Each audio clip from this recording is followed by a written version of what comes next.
সে একটা পানি দিছে, তারপরে কি যেন একটা বন্টন দিছে, তারপর বনের আমি গ্রান টান শুকতেছিলাম, আমার শুকুর টুকুরে চর্বি থাকলো, বুঝেন না। পর আমি জিজ্ঞেস করতেছিলাম তার যে পিক টিকের কিছু আছে কিনা এই জায়গায়, হ্যাঁ বললো যে না নাই, তুই নিশ্চিত। বাট তারপরে সে বোঝে নাই আমি কেন এটা অ্যাভয়েড করতেছি। সে বললো যে I don't understand why you avoid this.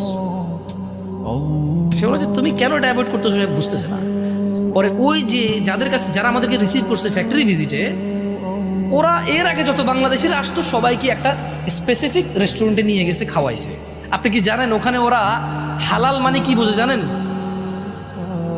মানে শুকর নাই তার মানে কি? শুকর নাই তার মানে কি? মদ নাই তার মানে কি?